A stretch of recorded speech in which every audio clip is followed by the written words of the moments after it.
Samsung mobile ফোনটিতে হেডফোনের চিহ্ন উঠে আছে। এই যে দেখুন হেডফোন মুড। তো এই ধরনের হেডফোন মুডগুলো আমরা কিভাবে সমাধান করব সেটা আমি দেখাচ্ছি। তো হেডফোন মুড থাকলে রিংটোন বাজবে না, কথাও শোনা যাবে না। তো আমরা কিভাবে সমাধান করব সেটা আমি দেখাচ্ছি আপনাদেরকে। খুব সহজে এই ধরনের হেডফোন মুডগুলো ঠিক করা যায়।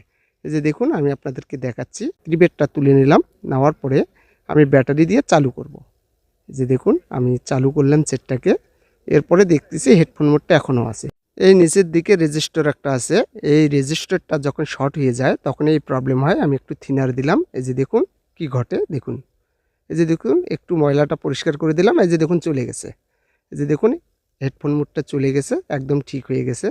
তো আমরা ভালোভাবে একটু ব্রাশ করে দেব, কারণ ময়লাটা এখানে জমে থাকে।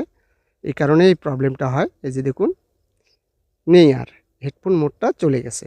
তো আমরা আবারও কিপ্যাডটা লাগিয়ে নেব। এই যে দেখুন আমি কিপ্যাডটা লাগিয়ে নিচ্ছি। এই যে দেখুন একদম ঠিক হয়ে গেছে। তো এখন আমি এটাকে সেটিং করে নেব। এখন রিংটোনও বাজবে এবং কথাও শোনা যাবে। আর নেই হেডফোন মোডটা। তো আমরা দেখলাম কিভাবে এটা সমাধান হয়।